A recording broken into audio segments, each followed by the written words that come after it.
Play of tonight's football action. Well, Westlake comes to tonight's game with a record of 3-1, and this will be their league opener in the Mary Minor League. Channel Islands comes to tonight's game with a 2-2 record and 1-0 in the Mary Minor League. They defeated Royal High School last week, 22-15 in their league opener. The series of these two teams have only played each other 4 times, dating back to 1978. Channel Islands winning the first two games in 1978 and 79, 40-6 and 10-9. Westlake has bounced back since then, though. In 1980, Westlake defeated Channel Islands 42-22. Then last year shut out the Raiders 28-0. The conference standings right now in the Mary Minor League. Let's take a quick look at them. For the Westlake Warriors, this is their first conference game, even though they are 3-1 overall.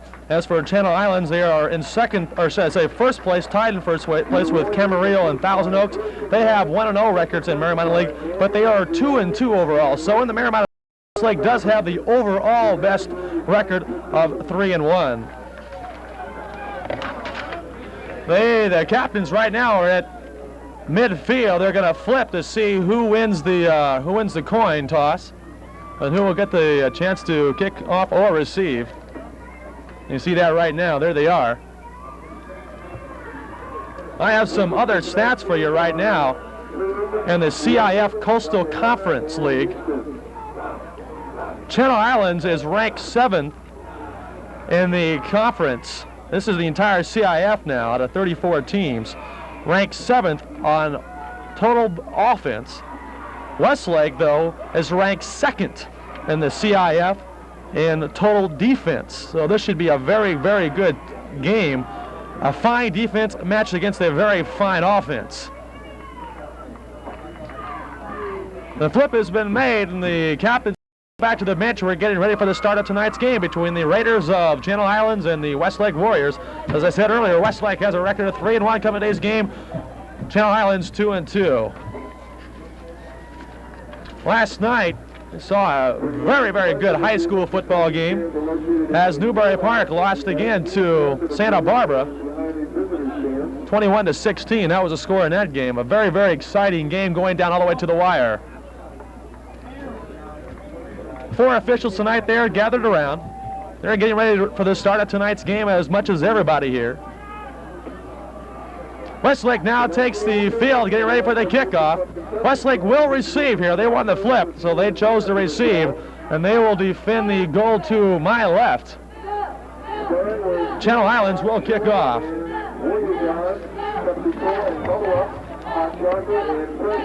going to tee the ball up. Number 47 for Channel Islands.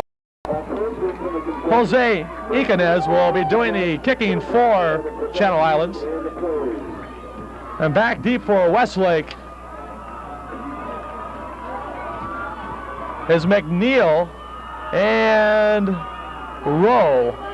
So let's see who they kick to. McNeil is a barn burner, so watch out. So we're waiting for the official call from the referee to get this game underway.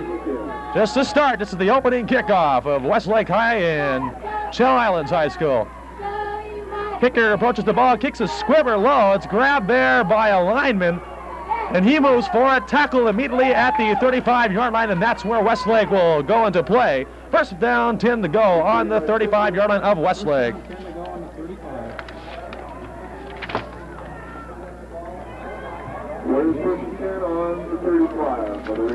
Chop will start at quarterback for Westlake. He's been their usual quarterback.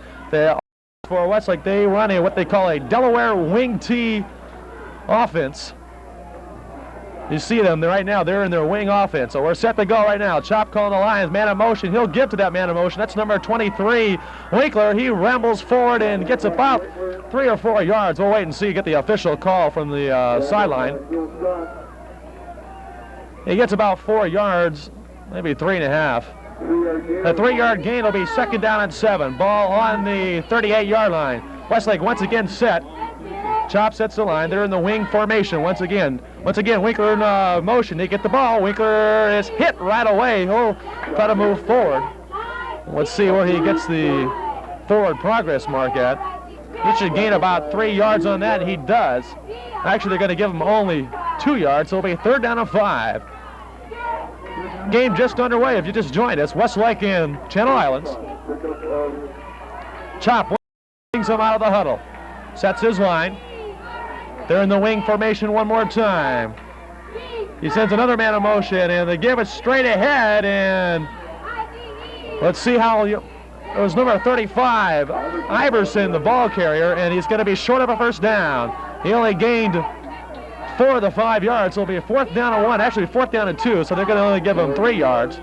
So 4th and 2, and we're going to go have a punting formation now for Westlake. Number 17, Avero Lavin, will be doing the punting for Westlake. You see him right there. Lavin has the ball up, a nice high kick. End over end, fair catch called by Channel Islands, and they'll put the ball in play about the 15-yard line, I think. Let's see what the referee marks it. They're going to mark it on the 16-yard line. So that's where Channel Islands will go into offense for the first time. Channel Islands will start Andre Ingram at quarterback, 6'0", 6 feet tall, should I say, 168-pound senior. And he brings his Raiders out of the huddle. Number 12 is Ingram's number. They're on the far side right now. Once again, now Channel Islands will shift. Ingram will give to the second man through. That's number 17, Steve Johnson. He rambles forward, and maybe we'll get 1 yard. We'll wait and see. As I told you, Westlake High School has the second best ranked defense in the CIF Coastal Conference.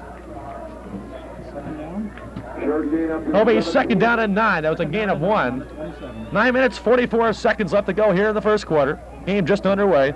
Shot of the Westlake High cheerleaders right there on the far side. Once again, Ingram brings him out of the huddle. He's set. He'll get to the first man through, and I can't see who it is. We'll have to wait till the up is ended.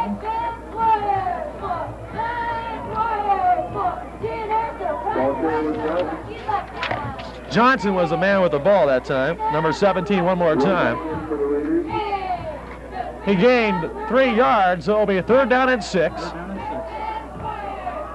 Ingram brings them out one more time. They're in a wing formation, the same exact thing you'll see on Westlake's offense. They give this time is to Johnson again. The workhouse is hit right away, right at the line of scrimmage, maybe 2 yards, and that's that. This will be a punting situation right now for Channel Islands. 8:51 left to go here in the first quarter. No score. Game just underway, as we said.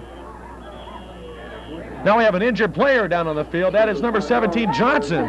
So Steve Johnson carries the ball 3 times, and on the 3rd carry, he's hurt, and he looks like he's in pain right now. We'll have to see what the extent of the injury is. Westlake so far has just run 3 plays, and Channel Islands also run just 3 plays. Right there you see the Westlake High cheerleaders giving the sign of hopefully the man will feel better. As you see him being carried off the field, that's Johnson, Steve Johnson. It looks like a leg injury. That's too bad. He's one of their best runners.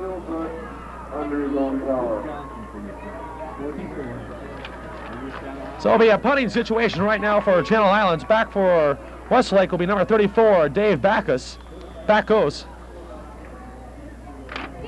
And the Raiders go into punt formation. Phil Scott in punting formation. The ball is up, and it's going to be end over end short kick.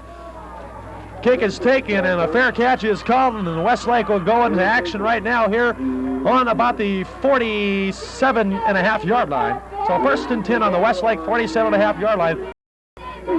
They're going to mark it officially on the 48-yard line. Okay. No score. 8 minutes and 28 seconds left to go here in the first quarter. Chop brings them out of the huddle. A shot of the defense right now for Channel Islands. Wing T formation once again for Westlake. Man in motion. They're going to get to the first guy through. Big hole. Watch out. There he goes. And it's going to finally be brought down about the 35-yard line. The ball carrier was number 35, Joe Iverson. So Iverson with a big carry for Westlake. 1st and 10, ball on the 35-yard line of Channel Islands. So Westlake penetrates there inside Channel Islands territory once again. Chop brings them out. Once again, a wing T formation. Now they send a man in motion. The first give is to Iverson once again, and he scrambles forward for about 2 yards. Second down and 8. Second down and 8. Or maybe 7. Let's wait for the marker. They're taking a long time to mark the ball on the sidelines. Gain of 3, so it'll be second down and 7. Second down and 7. 7 minutes, 44 seconds left to go, first quarter. No score. Westlake, though, now starting to threaten. Chop brings him out once again. He sets his line. Now we got a man in motion. They're going to give to number 23, Scott Winkler, and he scrambles for about 4 yards. So we'll have a third down situation coming up.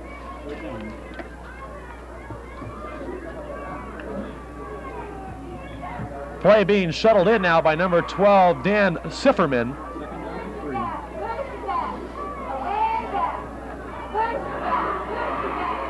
Third down and 3. Big play for Westlake. Big third down play coming up.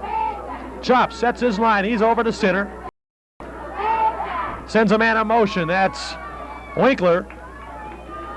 And the ball is given right up the middle to Iverson, and there's no room whatsoever. So we should have about a fourth down play coming up. 2-yard gain.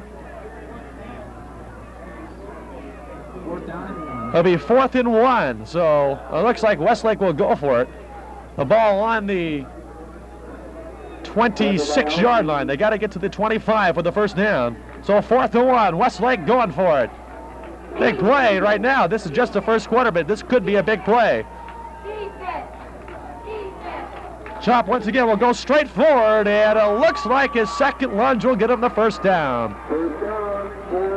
It is a first down, so a big 4th down and 1 call made by Westlake, and it works. So they'll start it once again.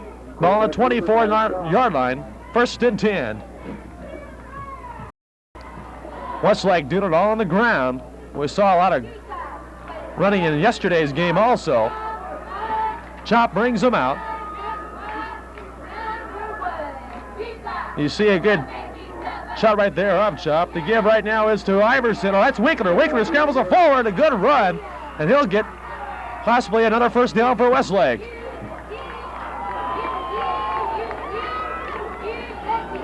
Winkler just ran a sweep to the left side. They're going to get him 7 yards. They'll be second down and 3. Ball on the 17-yard line. Chop brings him out.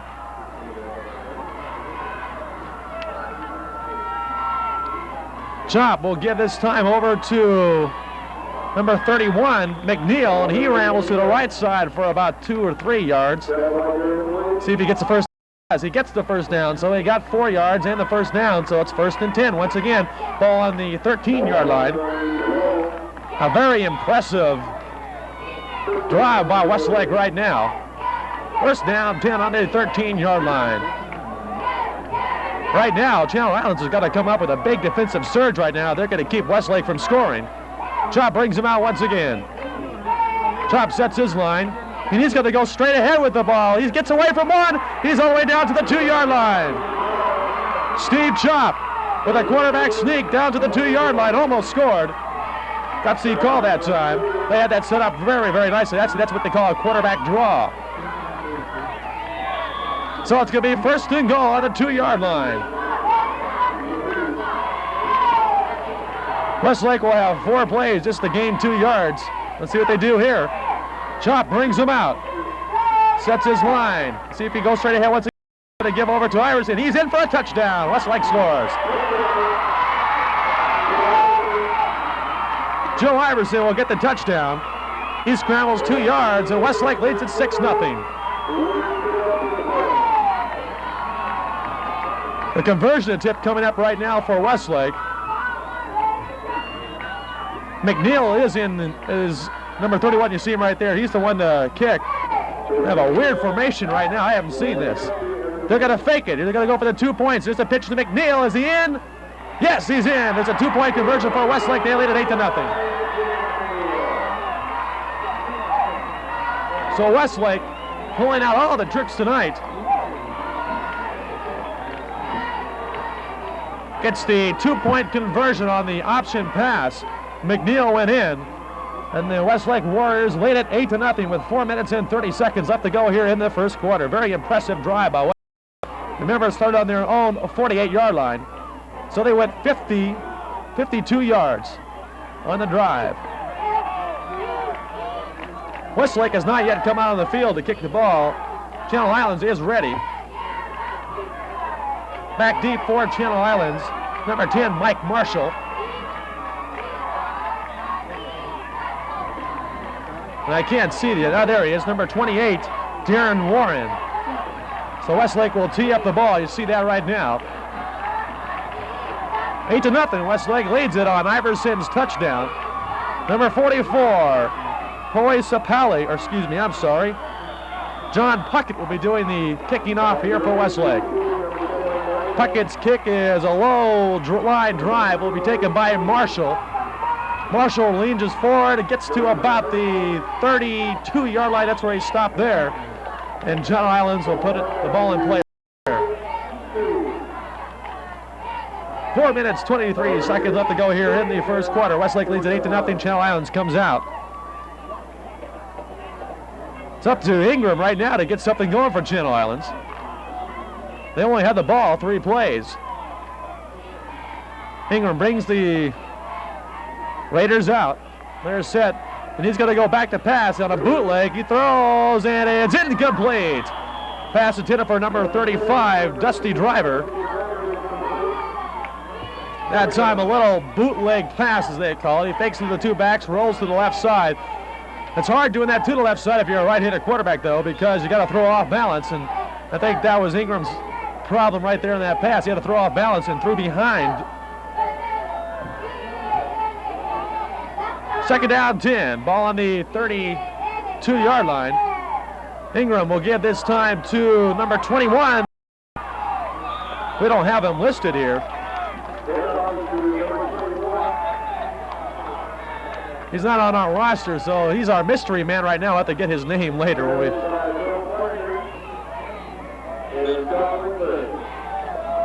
Like 21, he might have replaced Steve Johnson when he was injured last time. We'll wait and see. We got 3rd down and 1 coming up right now. 3 minutes, 37 seconds left to go first quarter. Ingram sets his line, and he's going to give to the first man through. That's number 23, Maurice Amy, and he rambles forward for 4 yards and a first down. So it'll be 1st and 10, ball on the 46-yard line. The 46-yard line will have Channel Islands. The Raiders break their huddle. 1st and 10.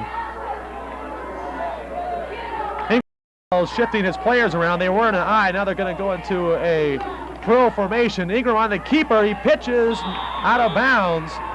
He tried to get the ball over to, I think, Maurice Amy. That's who he tried to get the ball away to the pitch, on the pitch, but threw it right out of bounds. So Channel Islands will keep the ball. A gain of a half a yard.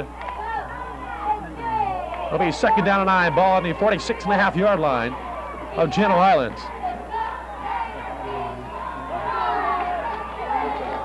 The Raiders break their huddle. Ingram sets his line, looks things over, goes underneath center, and now we have a shifting formation. A 4-man shift for the Raiders. Ingram will give to the second man back, and that's the mystery man, number 21. And he's grabbed right at the line of scrimmage, actually for a loss of 1 yard. So it'll be a 3rd down and 11. Actually make a 3rd and 12, a loss of 2 on the play, so 3rd and 12. So here's a big 3rd down play coming up for Ingram and his Raiders. Andre Ingram, number 12, the 6-foot, 168-pound senior quarterback for Channel Islands. He gives to the first man through, and he's finally brought down by a swarm of Warriors. And we'll see what he gets. He gets about 6 yards, 7 yards. It'll be a 4th down. It'll be about 4th and 5. So a punting situation coming up for the Raiders. Good defense by Westlake. Of course, I told you earlier in the broadcast that Westlake has the 2nd top rated defense in the CIF Coastal Conference. That's out of 34 teams, my friends. So Phil Scott will go into punt formation for Channel Islands and make is deep for Westlake. Actually, that's not McNeil, that is Bacos, and he lets the ball go into the end zone. A nice kick that time by Scott. That goes over into the end zone, so Westlake will put the ball in play. 1st and 10 on the 20-yard line.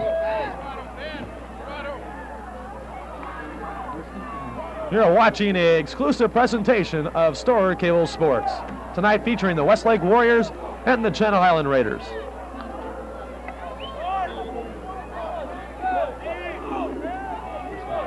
It'll be 1st and 10, ball on the 20-yard line of Westlake. 1:41 left to go here in the first quarter. Chop brings him out of the huddle. Good shot right there to give is to number 36, Iverson. That's 35, and he rambles forward for about 8 yards. We'll see here. It'll be 9 yards. It'll be 8 yards. 2nd down and 8. The scoreboard says 2nd down and 3. It looks like it's gain of 8. Well, scoreboard says 3. That's what we'll go with. Chop once again brings him out. And he's going to go straight ahead of the quarterback draw. He's got plenty of room, and he cannot break the tackle of number 14, Phil Scott. Otherwise, he would have been long gone. But a 1st down for Westlake on the quarterback draw by Steve Chop. Chop has run that quarterback draw 3 times today, and it's worked perfectly each time. He almost scored a touchdown on it. 56 seconds and running here left in the first quarter. Good shot of the crowd there. Chop once again over to center, sets his line. And will he pass? No, he's going to give to the second man, and that is for Steve Bacos. Bacos, that is, excuse me. So Bacos gains 1 yard, or let's see what he gives him here. No gain on the play. 2nd down and 10. Ball on the 37-yard line. 2nd down and 10. Westlake has the ball on their own 37-yard line. Chop once again ready. Sends a man in motion. That's Bacos. So he'll give to the first man through. And he's stopped. That's Iverson. And he's stopped after a gain of about 2. He's to the 39-yard line. So it'll be a 3rd down. Should be about 3rd down and 6 or 7. Wait and see for the official call. It'll be a 3rd down and 7. 17 seconds left to go in the first quarter. Let's see if they get this play off. Chop brings him out of the huddle. 8 seconds left to go. Westlake shifts once again. And there's 3 seconds when they get this play off. Yes, they do. Chop will give over to McNeil to the right side, and he's stopped short of the 1st down. And there's the gun. That's the end of the first quarter with the score. Westlake 8 and the Raiders nothing. Let's recap that first quarter for you a little bit. Westlake was the only team to score, and they had a very impressive drive the second time they got the ball. That was when they took a punt and they started the series on their own 48-yard line. Rambled 52 yards for the touchdown, and then they went for a 2-point conversion and made it. And that's where they lead it 8-0 right now. Channel Islands have not done much offensively. Although they do have a very good offense. They are ranked 7th in the CIF Coastal Conference in total offense. So they're not a pushover whatsoever on that offensive side. Chop, you see right there. Or that's that Chop, excuse me, that's their punter, number 17, Alvaro Lavin. So Lavin will go into punt formation for Westlake. Mike Marshall is deep.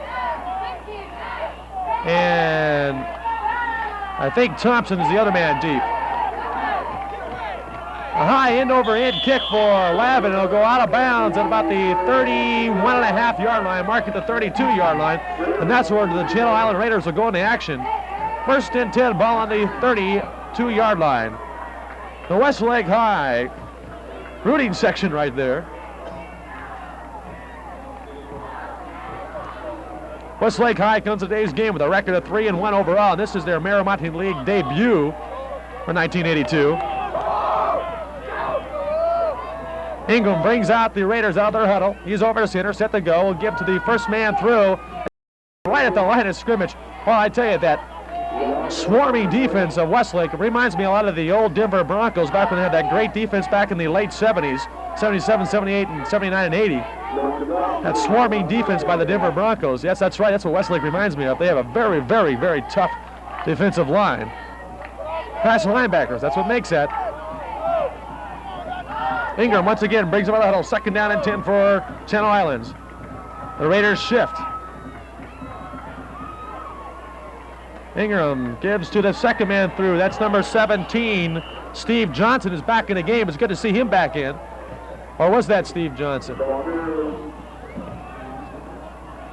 Wait for the official call. Yeah, it was Steve Johnson, so he's much better now than what he was. He was injured beginning of the game, now back in the game. That's a loss of 2, so it'll be 3rd down and 12 for Channel Islands.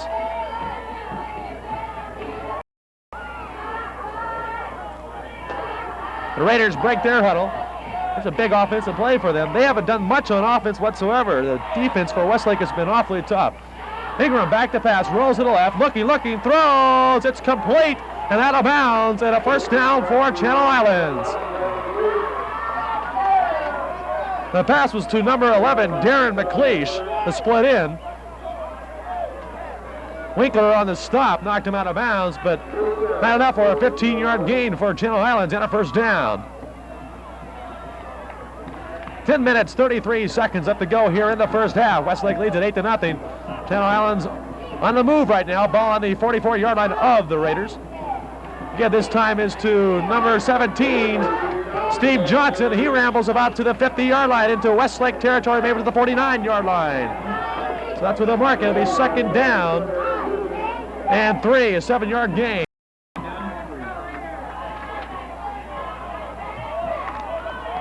So they're going to mark it 2nd and 4. Now they mark it 2nd and 3. They got to get that scoreboard, their act together over there. Once again, Ingram brings him out of the huddle. He's set. Now he wants to call timeout. He does not like what he sees. Let's go over and talk to head coach Joe Gershon. So at 10 minutes and 29 seconds left to go in the 1st half, Channel Islands calls timeout. And Gershon will go out and talk to his troops there right on the field. You see the Channel Island huddle right there. Gershon is behind all the players. You can't see him. That's their head coach. That's the assistant coach right now for Channel Islands, and now back on the field. Immediately following this game on Storer Cable, you'll be able to see Cal Poly Pomona take on the Cal Lutheran College Kingsmen. And that'll be a good game. Of course, Cal Poly's head coach is the ex-Ram quarterback, Roman Gabriel. So stay tuned. That follows immediately right after this game. Okay, so Gershon has had his say with his team. 2nd down 4. Ingram over to center. He rolls to the left side. He's going to keep the ball. Is he going to pitch? No, he keeps the ball, and he's ahead for a 1st down, tackled right at the 40-yard line, or past the 40-yard line. So it'll be a 1st down for Channel Islands. A good decision to keep the ball that time by Ingram. He had the option play on. The ball will be spotted right at the 39.5-yard line, so right inside the 40-yard line. 1st down and 10 for Channel Islands. This is Jim Osler, and Greg Schopp will be joining me at halftime for the remainder of the game. Again, back to pass as he rolls. He's going to throw. Now he's looking. No one open. Now he's going to run. Ingram is knocked out of bounds right at the 25-yard line. That time, Ingram rolled to his left side. He was going to look downfield, but nobody was open. Good coverage that time by the Warriors. And so Ingram had to run it himself. So 2nd and 5, a gain of 5 for Ingram on the quarterback keeper. Channel Islands on the far side breaks their huddle. Ingram over to center. Will fake it off. Now roll to his right. He's looking. He's still looking. Is he going to throw or what? He's going to run with the ball. A good move put on, but no, he's tackled right about the 30-yard line. The 31-yard line is where he got knocked out of bounds, so it'll be a 3rd down. And let's see how far he has to go.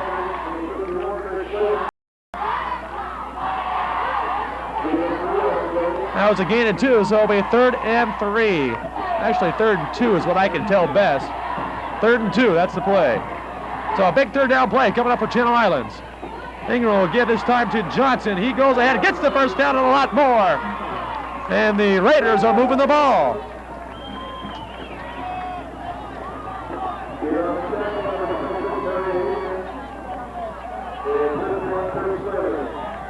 Slavin in on the tackle for Westlake.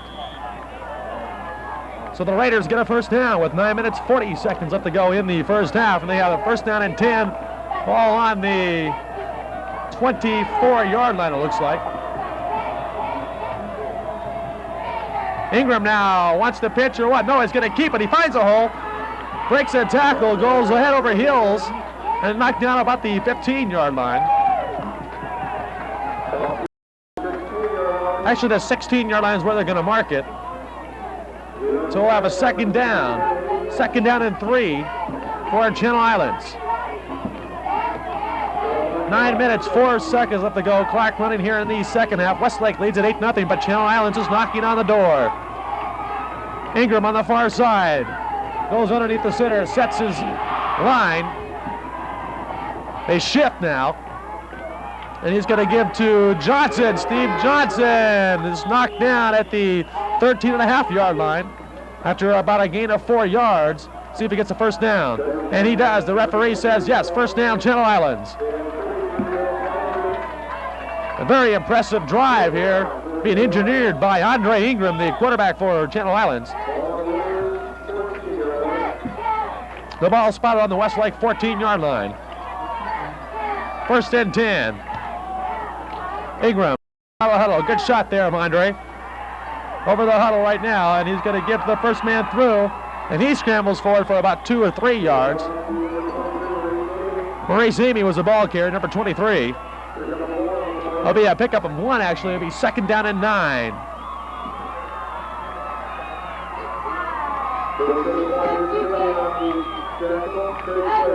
Eight minutes, 6 seconds left to go here in the first half. Channel Islands threatening here now. Ball on the 15-yard line, 14-yard line, that is. Ingram now will roll to the left side. Is he going to throw? Is he going to run it or what? He slips a tackle, breaks another tackle, cuts to the outside, finally goes down about the 10-yard line. I think he was looking to the end zone for a pass. Nobody was open. Again, great coverage by Westlake's defense. We'll have a third down now. The ball will be spotted right inside the 10-yard line, so we'll make it about a 3rd and a long 6. The Westlake High cheerleaders on the sidelines. Ingram brings them out of the huddle. 3rd and 6, big play coming up for the Raiders. Ingram will give it to Johnson. He rolls to the left side as he knocked down after bringing half the Westlake team with him. And time called by the official. Let's see if he gets the first down or not. Waiting for the call. It's going to be close. And they're going to say first down. So first and goal to go. The ball marked on the 3 or 4 yard line. The 3-yard line the ball's marked on. So first and 10, ball on the 3-yard line. And the Raiders threatening to tie this game up. Ingram once again over the center. Will give to number 23, Amy. That's Steve Johnson. He rambles in, fumbles the ball. No, touchdown. Amy Johnson broke the plane of the goal line right when he fumbled the ball. So the referees say touchdown, Channel Islands. The score now, Westlake 8, Channel Islands 6. So let's see if Channel Islands are going to tie this game up with a 2-point conversion or go for the 1-point extra point kick. We'll wait and see. It looks like they're going to go for the 2-point conversion because the quarterback stays out there. So they're going to go for the 2-point conversion to tie this game up. Ball will be spotted on the 2.5-yard line. No, they move it up to the 4-yard line. That's right, in high school ball. They give us to Johnson, right left. He's hit, and he does not make it in. So Westlake defense comes up with a very big play. And the score remains Westlake 8, Channel Islands 6, as the extra point attempt is foiled by Westlake. 6 minutes and 50 seconds left to go in the first half. We've seen a very good first half of action here. Westlake getting on the board first on a very impressive drive, and that time Channel Islands getting on the board, but the extra point was missed on the 2-point try. So Westlake stays in front 8-6.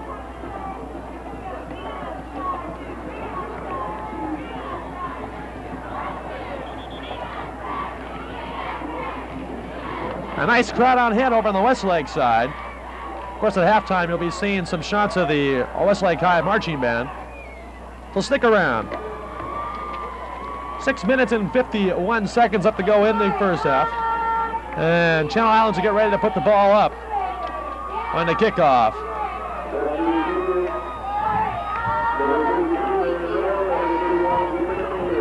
Number 47 will be doing the kicking for San Jose, or Channel Islands. That's Jose Iquinez.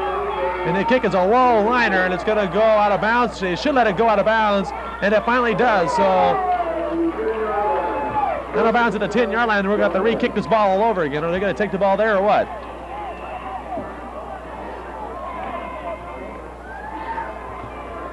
They're going to have to re-kick this ball all over again. The Westlake High offense came on the field prematurely.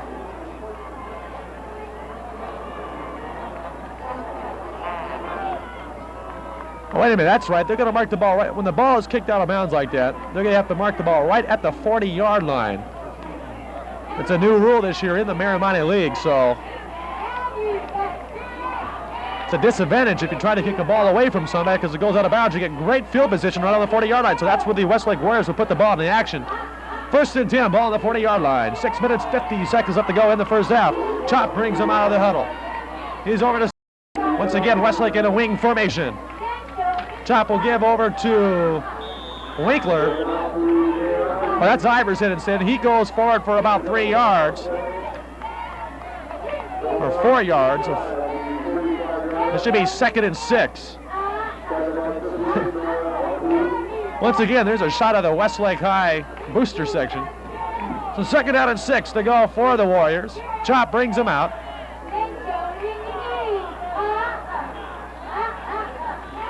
Chop will give over to Iverson, and once again he rolls forward. And that was McNeil, number 31.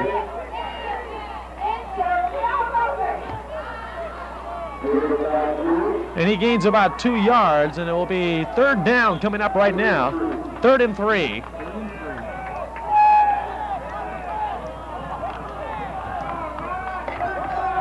Third and 3, a big 3rd down play coming up for West.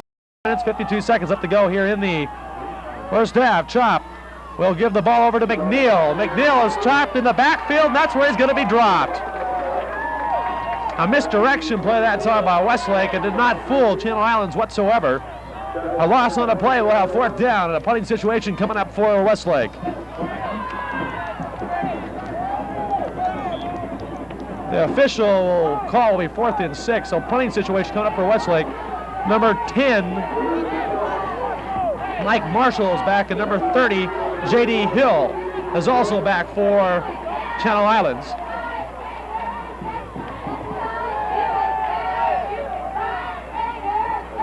The punt is up, and it's a nice high-hanging punt. A fair catch is being called by Marshall. He takes it there right at the 20-yard line, and that's where the Raiders will put the ball into action. 1st and 10, ball at the 20. With 5:03 left to go here in the first half with the score. The West Warriors 8 and the Channel Island Raiders 6.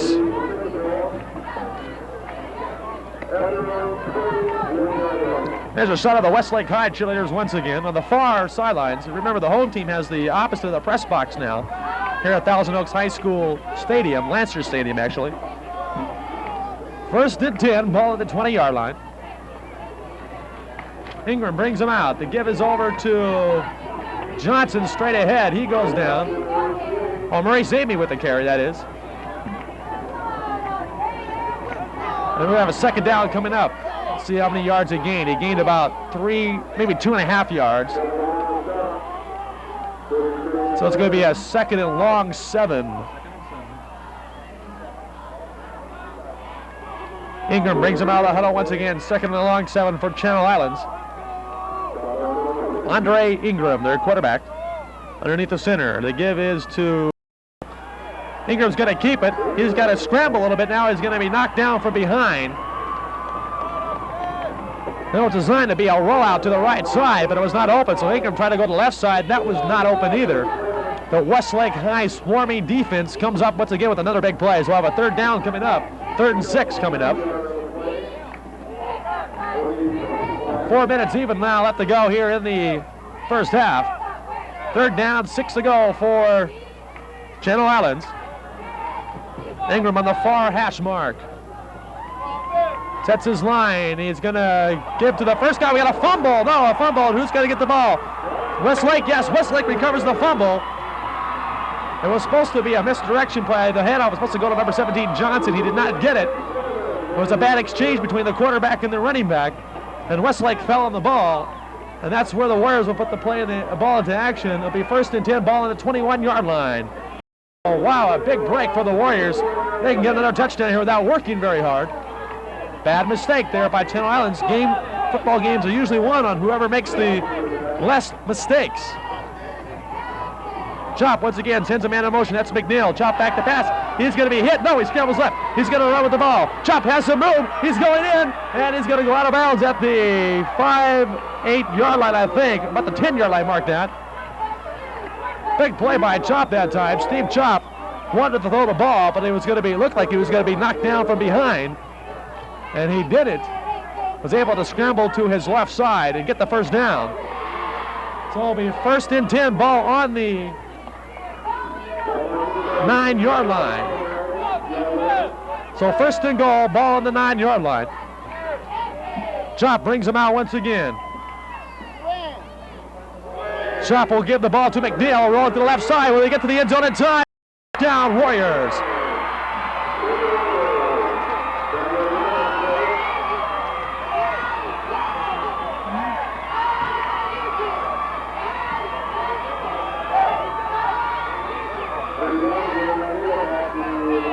McNeil, the one who scored the touchdown, now is back for the extra point conversion. Let's see if they go for the 2 or kick it this time. We'll wait and see. The ball is down, high snap, so they're going to have to go for the 2 again. McNeil is going to throw the ball, and this is not going to work. So the Westlake 2-point conversion does not work this time. And the score will remain Westlake 14, Channel Islands 6.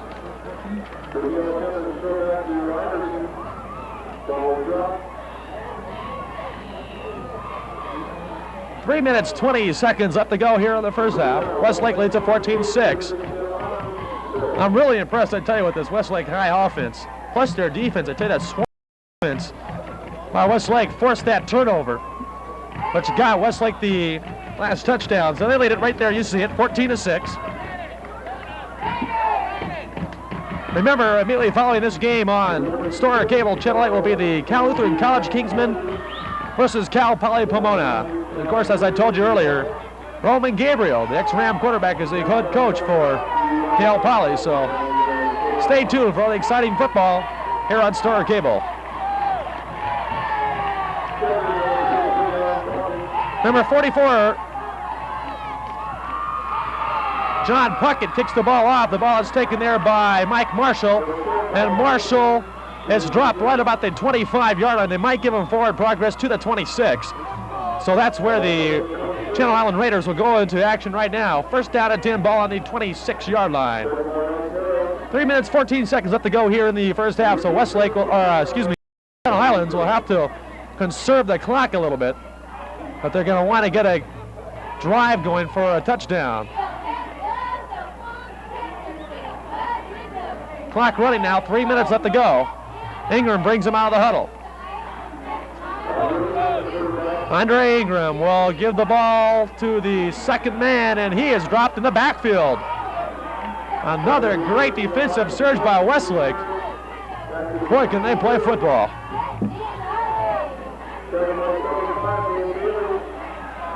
Give a loss on the play of 5 yards. It'll be second down and 15. That play backfired from the beginning. Westlake greeted it all the way. Ingram brings him out of the huddle. 14-6, Westlake leads it. Once again, they're in a wing formation. Almost fumbled a snap. Ingram back to pass looking. Throws to the sidelines and is almost intercepted.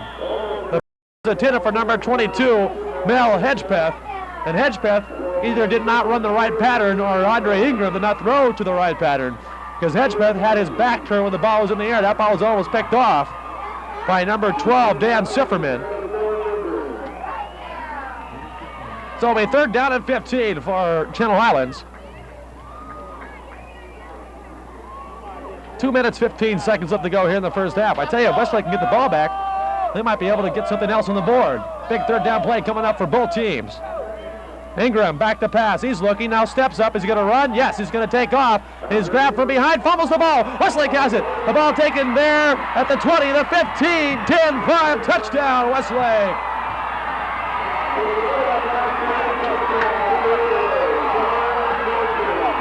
Number 22, John Martin, recovered the fumble and then scrambled untouched into the end zone, and Westlake now leads at 26.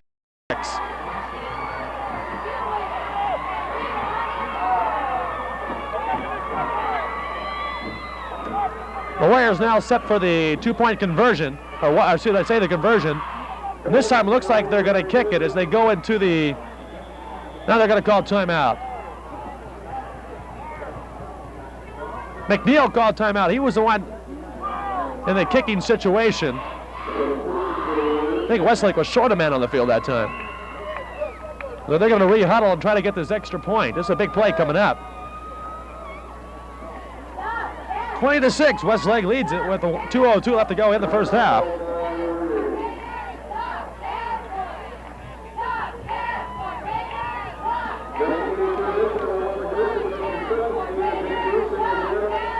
And the timeout now has been taken, and the Water Boys will go off the field, and right now we'll get set one more time for the extra point. I think they'll kick this one. They won't go. Yeah, they're set up into a normal extra point situation right now. Puckett will be doing the kicking. The ball is up, and the extra point is good. So Westlake leads at 21-6 with 2 minutes and 2 seconds left to go in the game. So right now, Channel Islands will have 2 minutes to see if they can get some type of drive put together.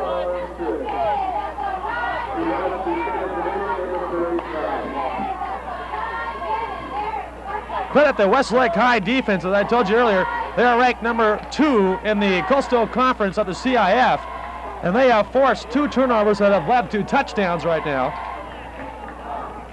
So you got to really credit that defense for Westlake. Puckett once again will be doing the kicking for the Warriors. John Puckett. He places the ball down. Mike Mark deep for Channel Islands, and I think Robinson will be the other deep man. Puckett kicks the ball deep. This will go to Mike Marshall right at the 5-yard line. He's up to the 10, to the 15, hit there, escapes one tackle. He's to the 20 and is brought down right at the 23-yard line. And that's where Channel Islands put the ball into play with 1:53 left to go here in the first half of the score. Westlake 21, Channel Islands 6.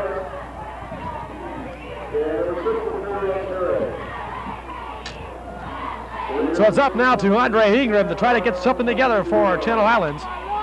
Let's see if they're going to run the clock out to go into halftime like this, or put the ball up in the air and try to get something. Ingram brings them out of the huddle. 1st and 10, the ball on the 22.5-yard line.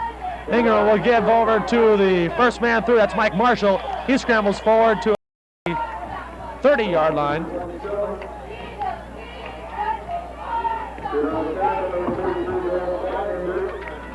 And it'll be 2nd down, or how close did he get to the first down? We'll see. We're going to have to wait for the official call here. Time has been called. We're going to have a penalty, a face mask called against Westlake. So a big penalty indeed. It's going to be a 15-yard. The ball will be moved all the way up to the 44-yard line of Channel Islands. So it'll be 1st and 10, ball on the 44-yard line. So the Raiders right now with good field position, trying to get the ball in. They have 1:34 seconds up to go here in the first half to do it.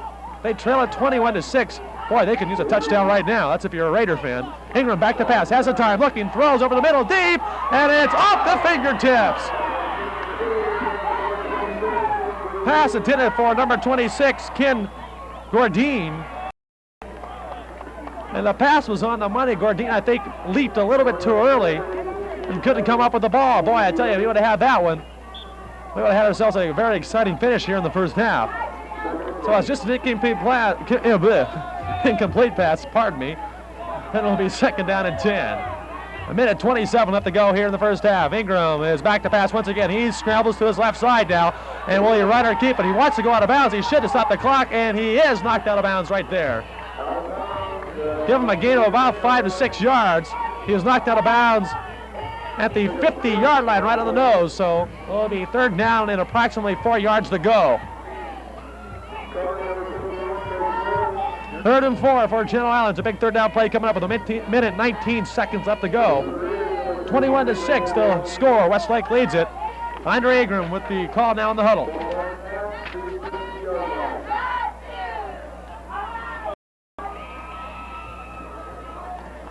Somebody must have called timeout or something. No, I guess not. That was a long huddle by the Channel Island Raiders. They might be called for too much time. They better hurry up. The snap is made. Ingram back to pass. He's looking. He's going to throw a little screen pass over to Marshall. Marshall has to escape. He gets to the 50 to the 45. Inside the 45-yard line, and he has a first down. So a first down for Channel Islands. Another third down conversion for Channel Islands. With a minute and 8 seconds left to go here in the first half. Channel Islands calls timeout. So Coach Joel Gershon will go over to talk to his offense right on the field. Instead of the quarterback coming over to the sidelines, the coach will go directly right out to the field. They do that in high school ball. A minute and 8 seconds left to go here in the first half. And Channel Islands is threatening here. 21 to score. Westlake has gotten most of their points, 2 of their touchdowns, because of defensive pressure. Turnovers. The defense scored one on a fumble return and then forced another fumble inside the 20-yard line, and then 2 plays later, McNeil brought the ball in for the Warriors. That's where we stand right now, 21 to 6. Westlake leads it. Channel Islands breaks their huddle. They had to wait for Westlake to break theirs. The referees have everything under control right now. A minute 8 left to go. Ingram over to center, sets his line. He's set. He's going to go back to pass. He's looking, steps into the pocket, throws long. He has a man downfield, and it's almost picked off. Number 26, Ken Gerdine, was downfield. He was open, but did not look for the ball. The ball was thrown over to his right side. The ball was almost picked off by number 12, Dan Sifferman. So it'll be second down and 10. 1:02 left to go here in the first half. Ingram once again over center. He sets his line.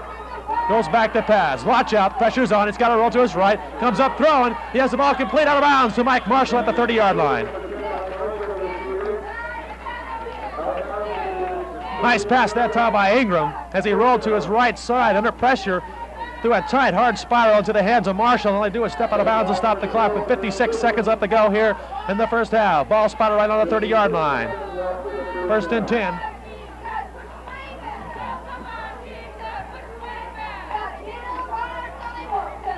The Channel Island cheerleaders right there. And now you can see the Channel Island offense break their huddle.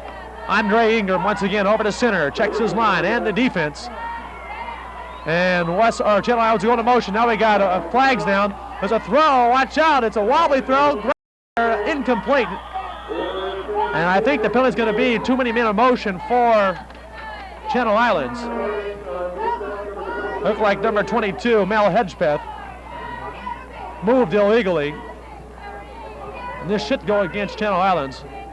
Wait and see. We'll wait for the official call from the referee. I'll be surprised if Westlake takes this. They know it'll be 3rd and 10. No, they're going to knock him back. No, it's going to be 1st and 15. Or 1st and 15. That's right. That would have been 2nd and 10. That's right. So it'll be 1st and 15 now. Ball on the 35-yard line. 50 seconds even left to go here in the first half. Andre Ingram brings him out of the huddle.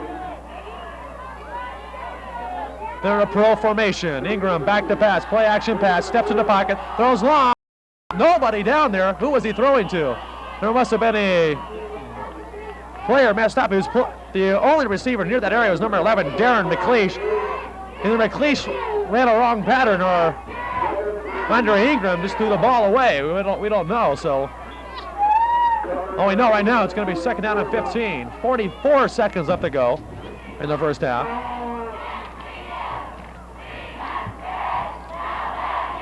Ingram brings him out of the huddle. Second down, 15. Ball on the 35-yard line. Ingram back to pass. Here comes the pressure. Ingram's got to scramble to his right side. Is he going to run? Yes, he's going to run. Gets out of bounds about the 31-yard line. Let's see where they're going to mark it. They're going to mark it inside the 30. So it's going to be third down and 10, it looks like. So give him 5 yards. That's right. So it's going to be third down and 10. Third and 10.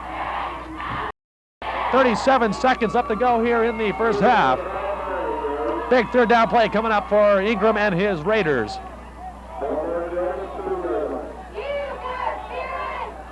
McLeish is split left for the Raiders. We'll see what he does. He's looking over the middle to throw, and it's going to be picked up by Westlake, number 28.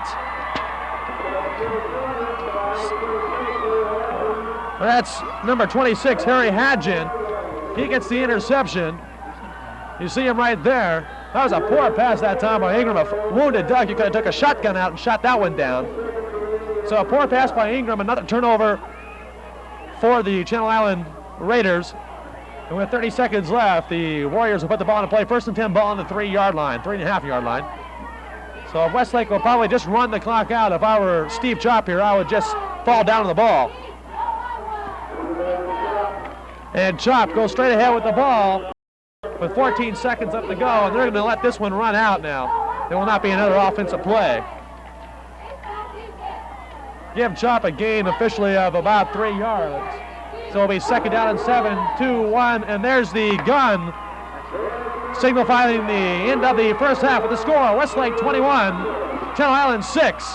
Stay tuned, we have some halftime activities coming up.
The faculty and staff of Westlake High School are proud to present for their farewell performance the 1981 state champion WHS drumline, featuring their coach, Lawrence McCollum, a 1980 graduate of WHS, and first place national champion corps drummer on snare. Also featuring 1981 drumline captains Greg Cope and Mike Gappin on snare with Jerry Rista. On the quadratoms, Brother Ford on the tritoms, Cindy Jordan, Anna Cornett, and Suzanne Trout on bars, Bruce Keenan, Terry Williams, and Seth Keenan on bass drums, with Scott Anderson on cymbals. They're back this evening for their farewell performance. Ladies and gentlemen, we now proudly present the 1981-1982 Westlake High School drumline.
At the concession stand, you can get these things: nachos with cheese, peanuts in the shell, dip, steaming hot chili, and Aruba dogs, Pepsi Cola, Bubble Up, hot chocolate, and fresh brewed coffee. Of course, all of your favorite candies. Proceeds go to the Westlake Booster Club for the benefit of the football teams and the players. We thank you for your patronage. A commitment to excellence. Have we got a show for you? Where else can you see the world-famous Blue Angels, plus the latest naval aircraft and rockets and missiles being fired? Point Mugu, October 16th and 17th. Gates open at 10, air show at 1. Free admission. I'd like to tell you a little bit about the air show itself, which is on the weekend of the 16th and 17th of October. The gates open to the public at 10 o'clock in the morning. We'll be all through about 4:30 in the afternoon. The flying part of the air show actually begins at 12:50, and the first act will be a Point Mugu parachute team, which will jump from a CH-46 helicopter overhead. The second event will be a formation flyby of a World War II Corsair and a new jet Corsair II, actually the TA-7, a two-place version. And Captain Crater, the Vice Commander of the Pacific Missile Test Center, will be flying in the back seat of the jet, and he will talk via UHF radio to the crowd with a few welcoming remarks. After that, we're going to have most of the tactical jet airplanes that work here at Point Mugu flying in the air show.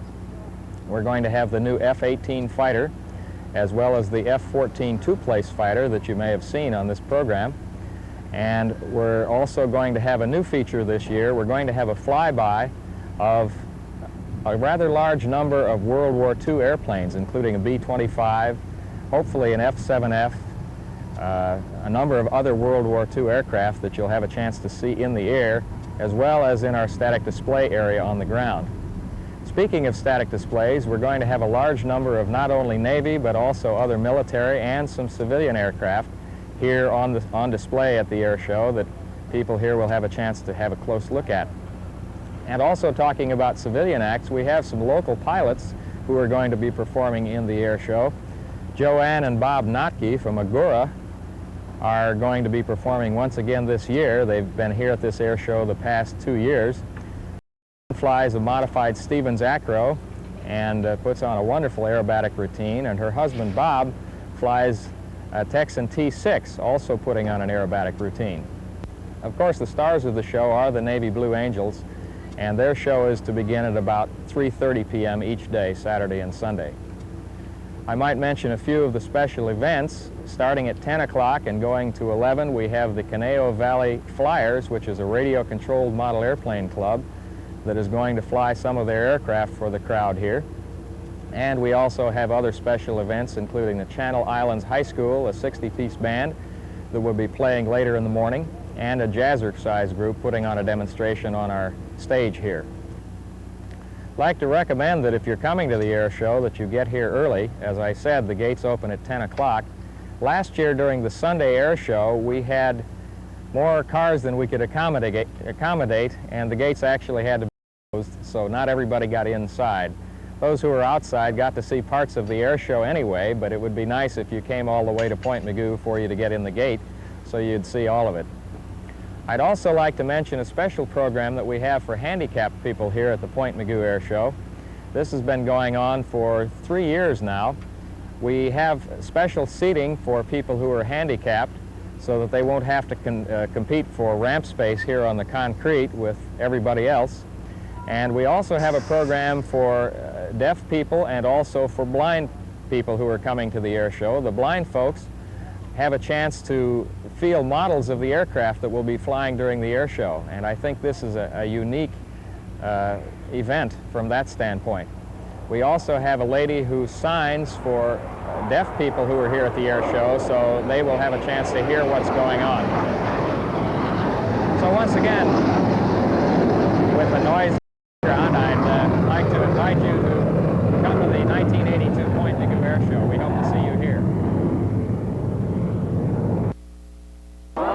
We're getting ready for the start of the second half, where Westlake leads the Channel Island Raiders by a score of 21-6. And now finally here joining me in the booth is Greg Schupp. And Greg, you missed a great first half, I got to tell you that. Well, the pizza and beer was pretty good at Shakey's, I'll tell you. But we're getting ready for a good second half of action.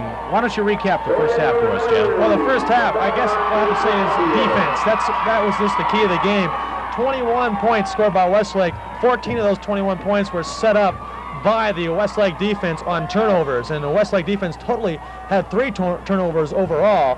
The Channel Islands had one impressive drive, went for the 2-point conversion and failed. That's where they had their 6 points. But right now, the key to the game right now is the Westlake High defense. It's a swarmy type of defense I mentioned earlier. It's sort of like the Denver Broncos back in the late 70s when they had that really awesome defense. It swarms. They're very, very quick. What's the strongest point of this Westlake team? Is it their offense or their defense, or Well, it's obvious their offense is defense is strong because their defense is setting up the points for them right now. The 3 drives they've had have not been long drives. They had one drive that was only 48 yards. That was their longest drive. The rest of them were inside the 20. The other touchdown was also scored on a fumble return. So the offense has put 2 touchdowns on the board, and the defense has put 1 touch on the board, and the defense set up one of the other ones that the offense did put up. what do you think the Channel Islands Raiders are going to have to do to come back in this second half of action? Well, surprisingly enough, the Channel Island Raiders have the 7th top-ranked total offense in the CIF Coastal Conference, and that's out of 34 teams. So they are a very good offensive team. They have not shown that today. But I have to give Westlake the credit of their defense shutting down that strong offense of Channel Islands. I think also that Andre Ingram has had a poor game throwing the ball. He's thrown 3 or 4 wounded ducks up there. One of them was for an interception. It was at a bad time, right when Westlake intercepted the ball on the goal line. So Ingram's got to start throwing the ball a lot better than he has. All right, we're about ready for the kickoff, and back deep for Channel Islands is Mel Hedgepeth and number 10, Mike Marshall, and just about ready to get underway for second half action. Westlake High School against the Channel Islands Raiders, right here on Store Cable Sports. John Puckett is about ready to kick and gets the kick off. Marshall's got it at his 20, and he's at the 25. He might break this one loose, and doesn't this time as he gets up to the 31-yard line before he's brought down on the play by number 43, who is Bill Feander. And so the Warriors, or the Raiders, are going to start off 1st and 10 at their own 31-yard line of play. And that offense is going to have to get going, Jim. They're going to have to. Ingram's going to have to get a very impressive drive going up here. If he's going to throw the ball, he's got to throw the ball a lot better than he has. Okay, Ingram at quarterback. In the backfield, Dwight Robertson. And the handoff goes to Robertson, and Robertson's got some running room. He's up to the 35-yard line before he's finally brought down by number 51, Greg Slavin. So 2nd down and 4 yards to go for that 1st down. You know, I think a problem with the passing in this game also is it's been very, very windy today, and that might be a major factor if you're going to have to put the ball up in the air. So the Raiders are ready to start, and we have a little bit of problem with the referees.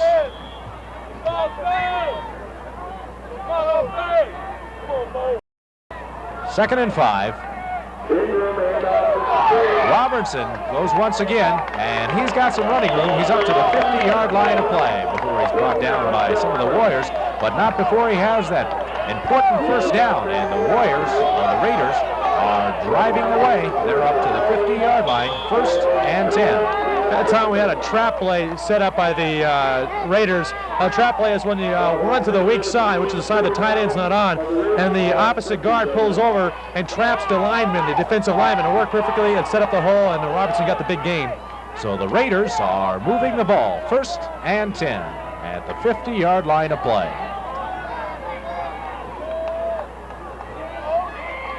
And Ingram's going to keep it himself this time. He tries to pitch out and got the pitch. Maurice Amy's got the pitch, and he's got a lot of running room on the left side of that defensive line of Westlake. Pitch that time by Ingram. This is the type of offense I like to run when I was playing quarterback, and that was the option offense. And he pitched it at the right exact last second. He was just about to get clobbered.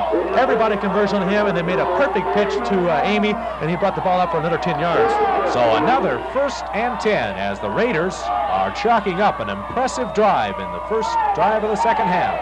As Robertson's got the ball, and he got about 4 yards on the play before he's finally brought down by Craig Slavin. Also in on the tackle for the Warriors was Bill Feander. They're going to give him 6 on the play, so 2nd and 4 will be the situation for the Raiders, who are moving the ball rather impressively.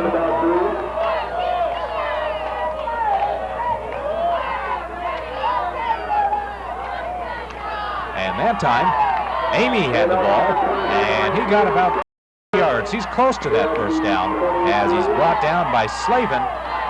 Also in on the tackle was number 58, John Weissman. Got a big 3rd down play coming out in here. A big 3rd long 2. Make it a long 2. So they did mark it as long as I thought they had it. I thought they had a little bit more yardage on that last play. So 3rd and 2. And as Jim said, it's going to be a big down for the Raiders. As Ingram's going to keep it himself, and he's close to that 1st down. I don't think he got it. I think you're right. He's going to be short of the 1st down. They're going to have to go for this. There's no doubt about it. What happened on that last play? Well, I was thinking they were on was a quarterback draw, where the quarterback takes 1 step back. Hopefully the center will open up a hole and will move forward. Ingram looked a little confused on that play. If it wasn't the quarterback draw, then it was just a broken play. He lost concentration. If Ingram's going to lose concentration, we're not going to win a game. They got to have a quarterback that keeps his head into the game. We've seen the Westlake Warriors in the 1st half run 3 straight quarterback draws, and they went all for 10 yards each time. He's going to be short by what, about a foot? Oh, looks like just inches. 4 inches, what the announcer says, the PA announcer here at Lancer Stadium. And how he can see that, I'll have no idea. But we'll take his word for it, just inches. As the Raiders are coming out of the huddle, and they're going to have to go back as they bring the chains off the field. So this is one of the biggest downs of the ball game. Very crucial down for both teams. If Westlake can come up with a big defensive play, they're going to have all the momentum. Now, 4th and just inches, as something else is wrong here. Official timeout. Something was not set yet. I think they got to get, there it is. They had to get the down marker. We don't have it. You don't have it on your camera, but the down marker on the field was said 3rd down. It was 4th down. So 4th and just inches for Channel Islands Raiders. As the handoff goes to Robertson, and Robertson's got it. He's got that first down. Just barely, too.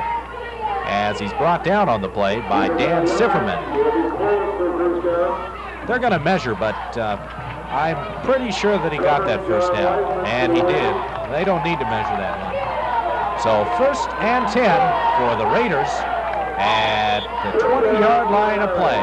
So that was a big crucial down for the Raiders, who are knocking at that scoring door once again. 1st and 10. Let's see if Westlake can come up with a big defensive turnover. They've done it twice today. Let's see if they can do it again. As Ingram's going to keep it himself. I think he wanted an option on the play to Amy, but he got tripped up on the play by number 43, Bill Fiander. That's exactly what happened. They were going to run the option to the left side, and Ingram either fell over his own feet or got tangled up in one of his offensive linemen's feet. They had the option set up. The line blocking would have been a good play if Ingram could have stayed on his own feet. Loss of 3, 2nd and 13 for the Warriors. So that play backfired on him a little bit, as this time Robertson's got the ball. He's got a little bit of room up the middle, but not enough for that first down. It'll bring up a 3rd and 10 situation, I believe. We'll have to see where they're going to mark it.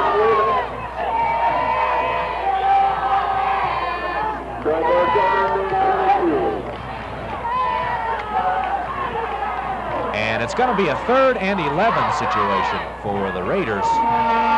Ingram's going to have to put the ball up in the air here. If the wind is blowing hard down the field, it's blowing against them according to the flag, so the wind is blowing right to left. And this time Ingram's in a pass, looking for receivers downfield, and the receiver was well covered. Downfield that time was number 11, Darren McLeish, covering on Craig Slavin. Poor pass that time by Ingram. We've seen him all game. He loves to roll to the left side, which is the wrong way to roll if you want to throw the ball good if you're a right-handed quarterback. He's done that all game today, and he hasn't completed one on that side yet. But we've seen him roll to the right side. He has completed the ball. That seems to be a team sort of thing for the Raiders, who've always had those running quarterbacks who like to throw on the run, and that's a very hard thing for a high school quarterback to do, especially to that left side. As we start on a 4th and 11 situation, Ingram's going to pass again. He's got the pass off. Our receiver is well covered, but he catches it, and the pass is going to be ruled incomplete. Looked like he caught the ball in the play. Well, what happened? Receiver was Ken Cordine. And what happened? Cordine just dropped the ball when he was coming down. Another poor pass. Greg, we've seen that by Ingram all day. He loves to throw those ducks up there. And if he can continue to throw like that, there's no way he's going to complete the ball. He really isn't throwing the ball that hard. And to give the ball up. So the Raiders defense held on that last series of down. It looked like the Channel Islands was going to have a sustaining drive. So 1st and 10 for the Warriors at their own 20-yard line of play. And Chop's going to keep it himself. And nothing doing in there as he's tackled by number 53, Willie Tutu. You have to help me on that one again. It's that real Samoan name. Yeah, this is a Samoan, Willie Tuiana. Okay, Tuiana. I won't get it wrong again, Willie, if you're watching. Also in on the tackle was Tim Sape. So Tuiana, what a name for a football player. Loss of 1 on the play, 2nd and 11. And this time, it's going to go to McNeil, and McNeil has got 1 or 2 on the play. Finally brought down by number 60 once again, who is Tim Sape. Gain of about 4 on the play, 2nd and 6, or 3rd and 6 for the Warriors. So this is going to be a big down for the Warriors. Big play here for both teams again. Chop has impressed me so far today. He's come up with the big calls in the huddle. Let's see what he can do here.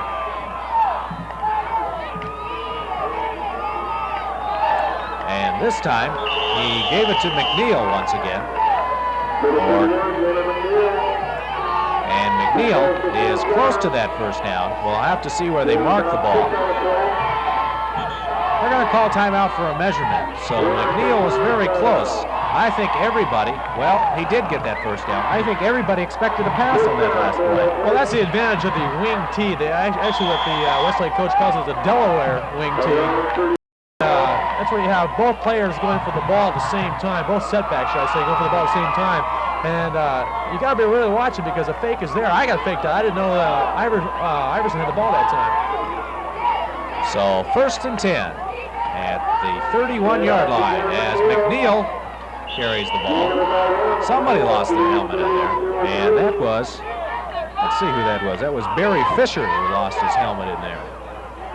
And that's a kind of dangerous situation as they gain about 2 on the yard. Let's see, let's phrase that over again. 2 on the play. 2nd and 8 for the Warriors.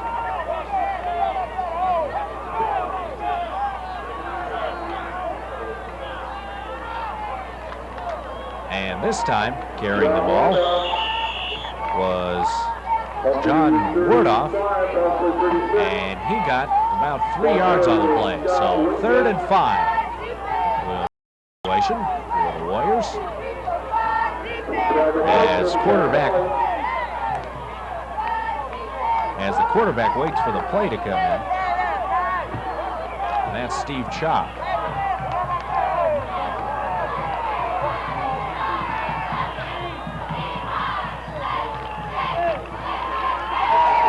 Okay, and Chop is back to pass, and he gets the pass out.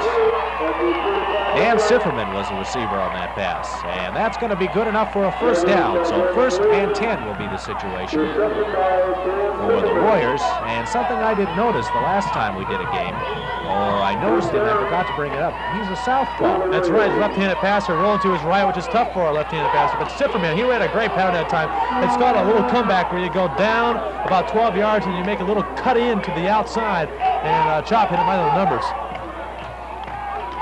And this time, Chop's for himself, and Chop is a pretty decent runner as he gets about 6 yards on the play. So 2nd and 4. That's the 4th time that Chop has done that today, a quarterback draw, and that's about the shortest he's ever gained on it, 6 yards. He's done, that hole's opening up real quick on that, and he's going on a fast count too, Greg, so the defensive line is not really ready for anything like that to happen. So 2nd and 4 for the Warriors, with 3:15 remaining in the 3rd quarter of play.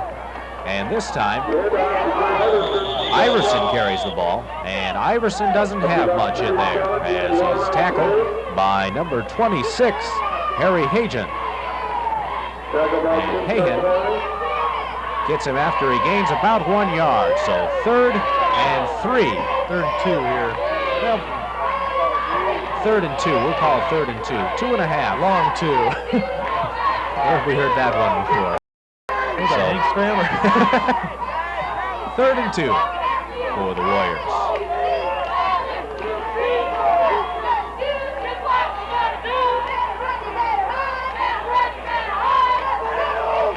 And this time Chop's going to keep it for himself, and he gets the first down and a little bit more as he's finally brought down on the play by number 89. That's 88, who is Brian Hunt. Good play that time by Westlake. What it is they fake to the first guy going through, and he works as a blocker. The quarterback, after faking that man, just follows him as a lead blocker, and Chop was able to gain the 2 yards for the first down, plus a little bit more. Okay, so 1st and 10 in Channel Islands territory at the 40-yard line of play. As Chop is audibling his signals, and this time he gives to McNeil, and McNeil gets nothing in there as he stood up by number 39, John Betty.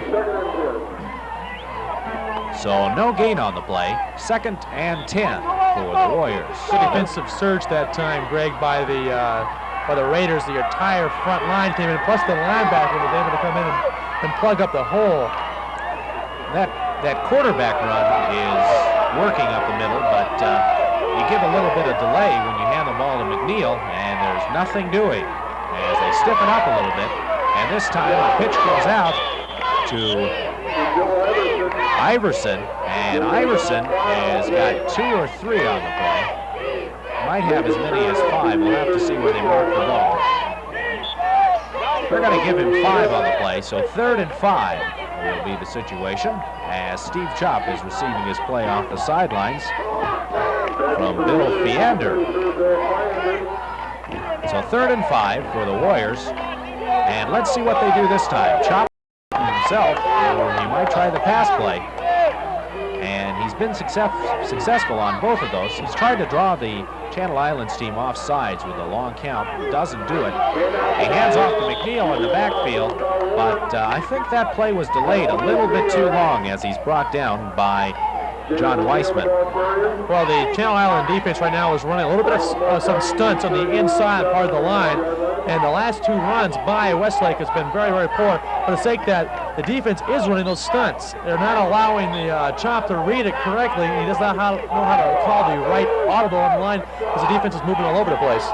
It's really hard for a high school quarterback to audible on the line, and 4th and 6 will be the situation as they lose a yard on that last play.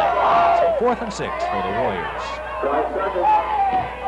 As Chop's going to keep it himself, and then he pitches out to McNeil, and that wasn't too smart because it wasn't a really good pitch. And Chop might have been smart just to keep it himself. However, he had to give up the ball.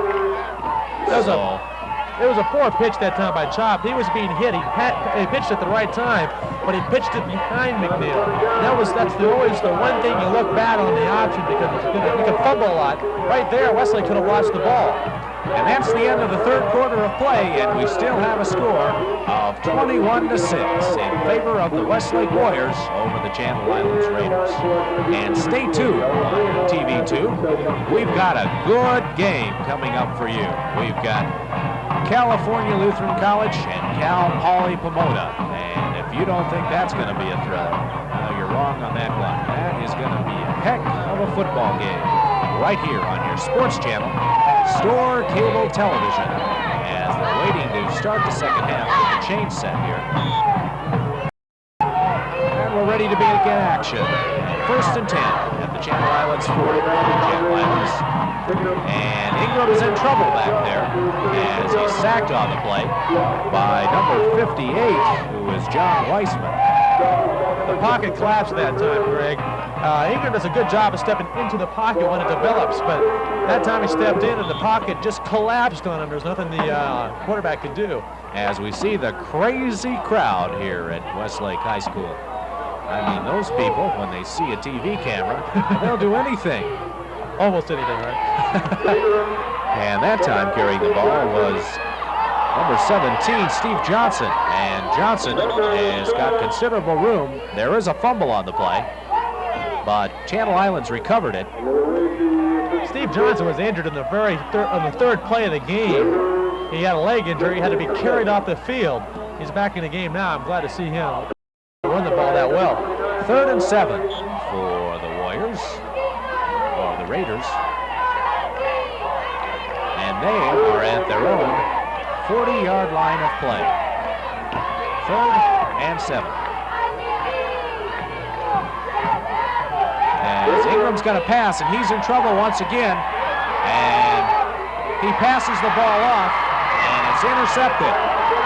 Tackling him on the play was number 58, John Weissman, and Craig Slavin comes up with the interception, and poorly thrown pass. I don't think he should have thrown that, Jim. Oh, another poor pass. He's thrown 2 poor passes that have gone for interceptions, and there's been some other passes that have been dropped. You know, they could have been interceptions too. So right now, if I were the Channel Island coach, I need to change quarterbacks or get Ingram to get his act together because he's not throwing the ball well at all. Maybe he needs one of those strong pep talks that coaches are good at giving, as the Warriors have pretty good field position as they've got the ball at the Raider 45-yard line of play. And that time, Iverson carries the ball, and Iverson has got about 2 yards on the play. Well, we'll have to see where they mark that ball. Well, they're going to call it 1, so 2nd and 9 will be the situation. Right now, Westlake would be smart just to keep the ball on the ground, run the clock out. They have the clock on their side with a 21-6 lead. I doubt they're going to put up the ball in the air for a long time. 2nd and 9 for the Warriors as McNeil has the ball, and McNeil has a little bit of room up the middle as he's brought down by number 20, Dwight Robertson.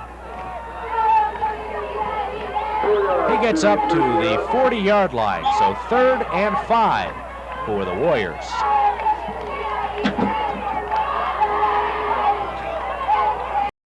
And waiting for the play to come in.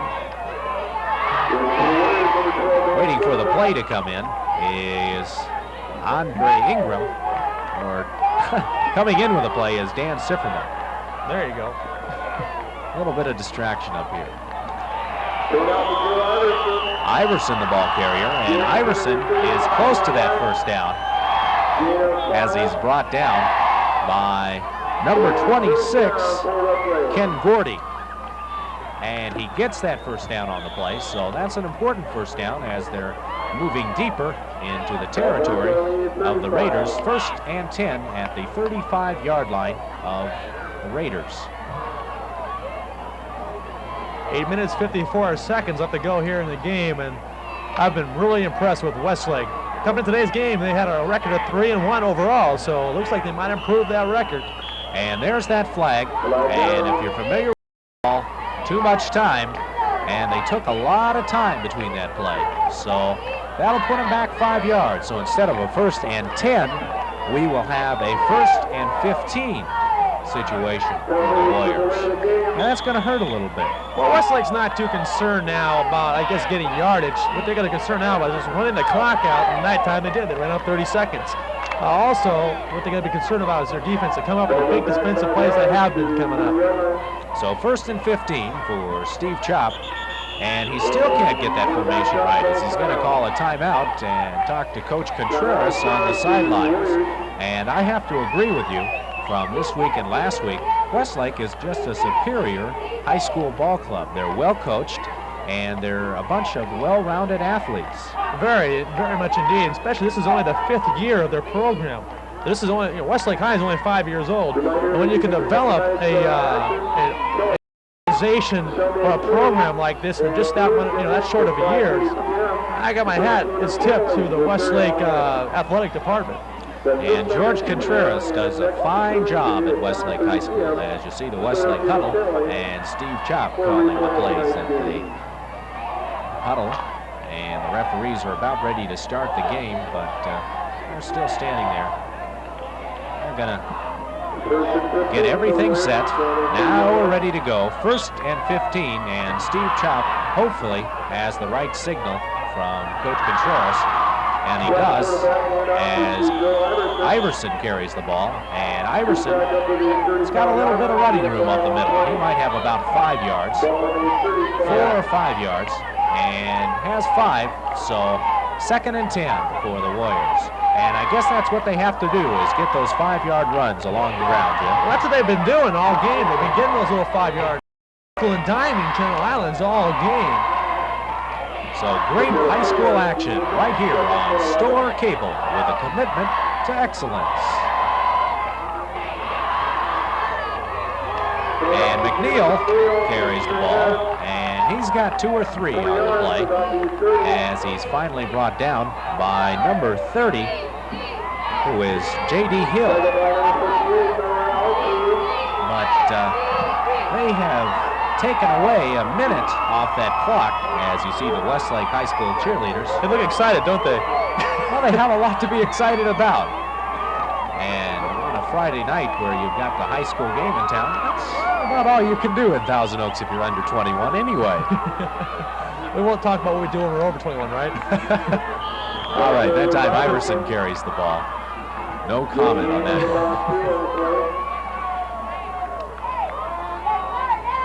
What they do best, then it's chew up time on the clock.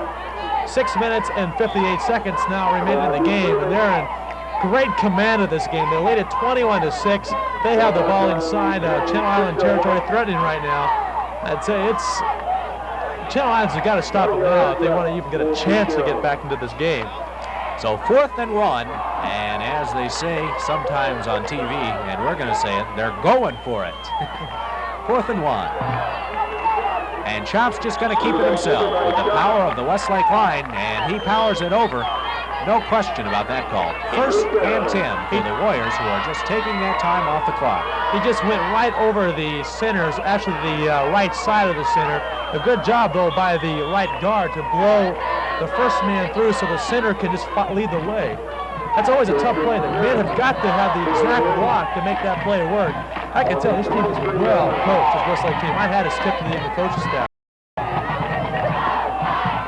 So 1st and 10 for the Warriors, who have got this game in their hip pockets right now. They're on the Raider 21-yard line as Iverson carries the ball, and Iverson just muscles his way over those offensive linemen, specifically over that right offensive guard.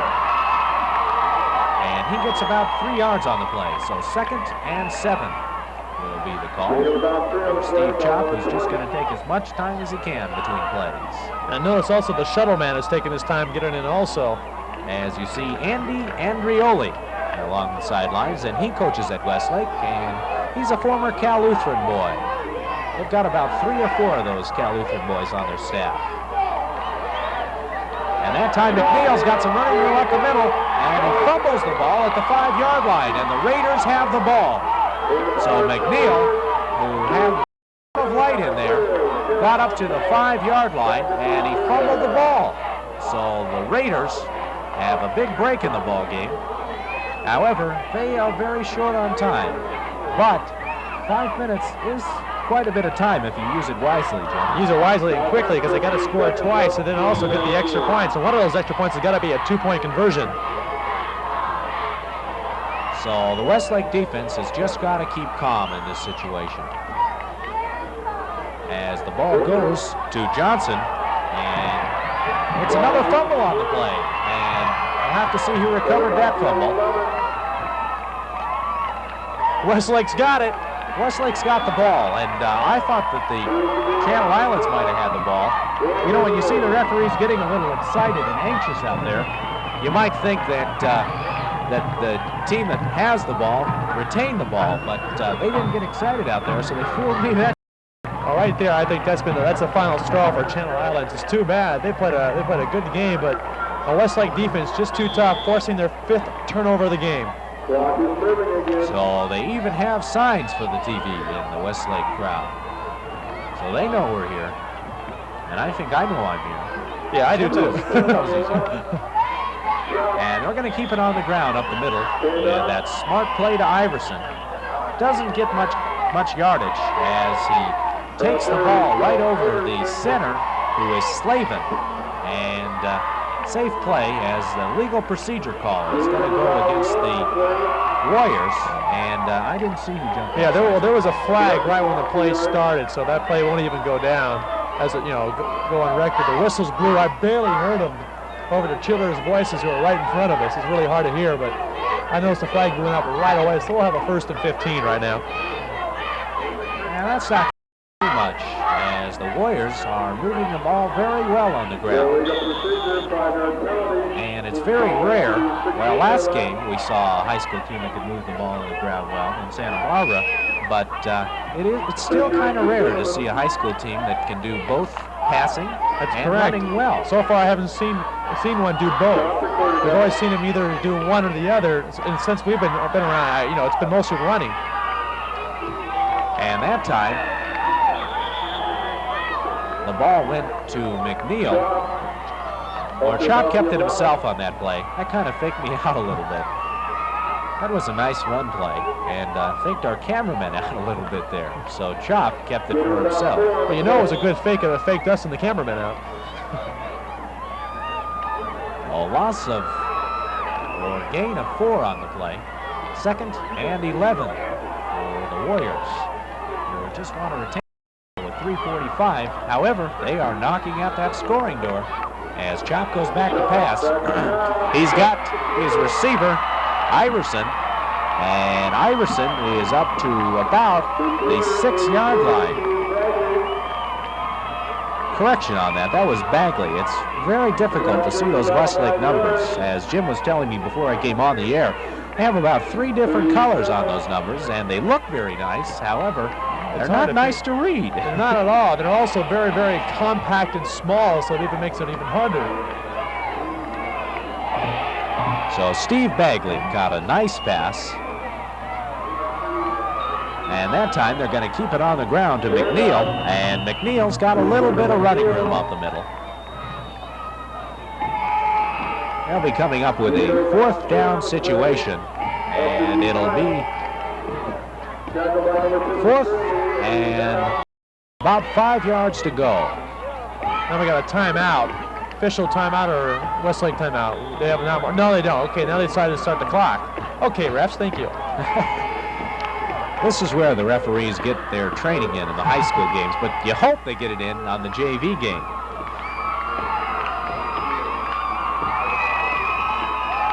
As Chop's going to go back to pass, he's in a little bit of trouble, and the ball is intercepted by the Raiders.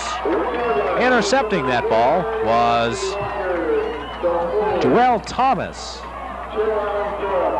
So Channel Islands will have a 1st down on their own 1-yard line of play. Well, the southpaw for Westlake rolled to its right side, then set to throw the ball, which is what you want to do. You want to set so that you can get the good pass off, and threw it into a crowd. There was nothing but white shirts all around the one receiver who the ball was intended to, and the ball got picked off. It's too bad for Westlake. I think they have definitely command this game with only 2 minutes and 10 seconds left to go.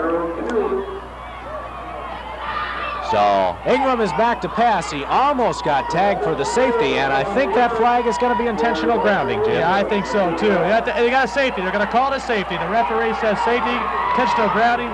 So Westlake will get 2 more points. So everything went against Ingram on that play. He got a flag for intentional grounding, and he also got called down. But you were talking about that rule last game. You were talking about the rule that enables if the defensive man has his arms around the quarterback, then he is legally down. That's the reason they did that too, was to keep the injury away. They keep the injury away, and it's too bad a situation like that happened for Channel Islands. But also, there's intentional grounding. It's since it's intentional grounding and the man was in the end zone, it's going to be counted as safety. So you got both rules that apply at the same time. So no matter which way you look at it, Ingram was going to get it. So the Channel Islands Raiders will have to kick the ball off, and they'll have a free kick from their own 20-yard line of play. And they can either punt the ball or they can put it on a tee. It looks like they're going to punt the ball. You know, everybody does that. I don't know why. When the free kicks, everybody loves to punt the ball. I would rather take the tee. Well, actually, it's not a tee. You got to have a holder to do it. I think you kick the ball better from when it's teed up than on a punt. What do you think? I don't know. You always kick. You never punt the ball off on a kickoff. So I think the same strategy should go when you have to kick the ball even farther from your own 20-yard line. I'd like to talk to your dad about that. Find out what he thinks. Well, Claremont Mudd did that against Cal Lutheran last week. They kicked from a tee. So college teams are doing it. As the ball is picked up that time by, let's see, it was Brandon Rowe. And Rowe got up to about the 47-yard line of Westlake before he's brought down on the play. So 1st and 10 from the 47. I think one reason why they punt the ball instead of place it up, because the guy only gets 2 steps to kick the ball instead of getting that long running step he does on a kickoff. And most players or most kickers feel that on the 2-step approach, you can punt the ball better instead of kicking it on a tee. Just a minute and 40 left in the game, and I would expect Westlake to keep the ball on the ground here, and they do. That time the ball carrier was number 20, who is Craig Campbell. Looks like Westlake's going to have their record improved now to 4-1, and of course this is their league debut, so their Marijuana League record now will go to 1-0. They're going to be impressive. I think they're the team to beat right now in the league. And that's what Coach Musella after Thousand Oaks beat Newbury Park, that Westlake is the team to beat, as we've got the second string for Westlake in, and carrying that ball was Brandon Rowe once again. I like to bring the second string in so that everybody gets a chance to play. They all feel that they were a part of this winning game. I like a coach that does that. Well, you'll like Cal Lutheran football because in the last 3 weeks, the second string has got to play, and the third string has got to play the whole second half of football. But we guarantee you that will not happen tomorrow night. Well, Cal Poly, a tough game. The game, Cal Poly, a coach coached by Roman Gabriel, the ex-Ram quarterback. I'm looking forward to that. As we get the play off from scrimmage, and Keith Harara, the ball carrier. And Aurora has got close to the first down. And he does have that first down at the 40-yard line to play. Talking about that Cal Poly game, Roman Gabriel has probably got to be one of the most nasty but exciting coaches in the game. And he doesn't care what people think of him. He's a showman on the sideline then, right? That's I like right. That. Well, we'll get our cameras on him. We'll watch him. Might have to edit a little bit of it out. First and 10 at the 40-yard line of the Warriors, the Raiders. And the ball is fumbled on the play. Carrying the ball was Herrera. And it looks like the Raiders recovered that fumble. They do have an injured man on the field. That's too bad, too. Only 18 seconds left to go in the game. You got a player hurt. I hope it's not serious, because in a situation like this where the game is not on the line and only 18 seconds up, a player gets hurt serious, that is really crushing to his team and himself, of course. The new quarterback, by the way, we never announced his name, was number 11, Jim Grand Prix, so he was in there for that time.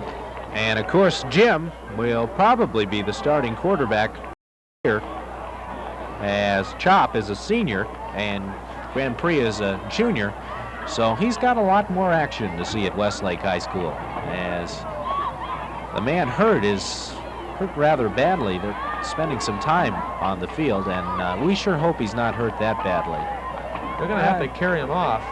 Oh, no, this is a big blow, especially the family of this player, too. You think about that. It's just 18 seconds left to go in a game, and he gets hurt. Ow, that hurts. That looks like a knee, and I know what that's like. So, first and 10 for the Raiders at the 35-yard line, their own 35-yard line, as they bring the injured man off the field. Sure hope he's okay.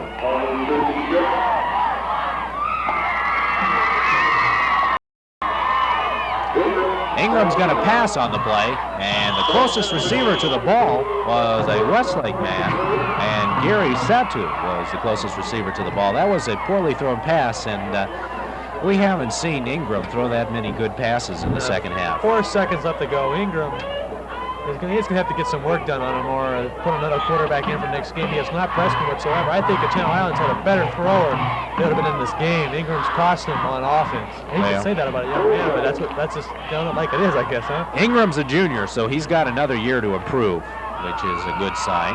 And we will have an interview with George Contreras after the game, as Ingram's back to pass once again. He gets a good pass off this time to Ron Barrera. That's one way to end up a game. There's a gun right now getting a good pass off. But, hey, Westlake impressed me today, Greg. So that's the end of the ball game with the score, the Westlake Warriors 23, and the Channel Islands Raiders 6. And we've enjoyed having you here, and thank you very much for your play-by-play the first half, Jim. I know you enjoyed that, and I'm glad you finally showed up. So 23-6, the final score, and good decisive win for the Westlake Warriors right here on Store Cable Sports. Stay tuned for our interview with George Contreras.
Okay, we're here after the game with Coach George Contreras after a decisive 23-6 win over Channel Islands Raider.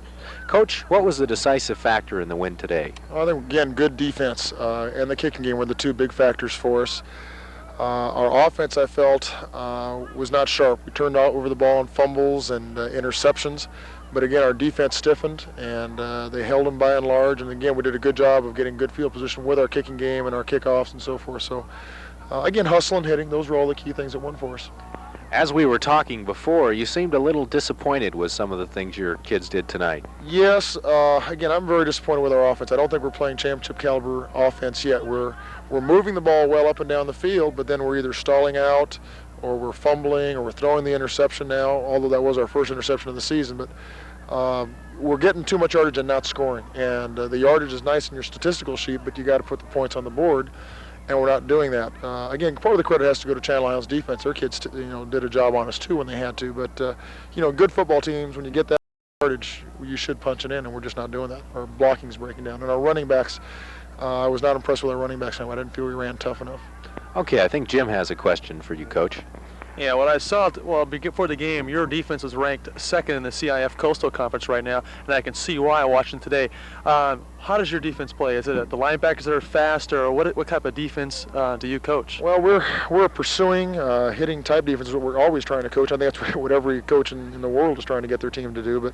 But we're based right now basically on two things. We've got a very good defensive line that's playing very solid football all season long. And then we got these two big kids in the middle. Our two linebackers, Bill Fyander and Craig Slavin, have been doing a good job for us. So it's basically our front 8 people have been the guys doing the job, and our secondary is just vastly improved over last year, much improved. What are you going to do this week to help out your offense now? You say you want to improve your offense. What are you going to do this week in practice? Well, we have to just go back to working on our fundamentals, trying to improve our blocking. Just doing the types of drills that you do to try and harass your running backs, to force them not to fumble, to hold on to the ball in traffic. And again, there's no magic wand we can wave. It's just a matter of practicing the basic fundamentals we've been practicing from day one and just trying to improve on those things. Okay, thank you very much, George and Jim, and we'll see you next week right here on Store Cable Sports, where the Warriors took a decisive victory over the Channel Islands Raiders, 23-6.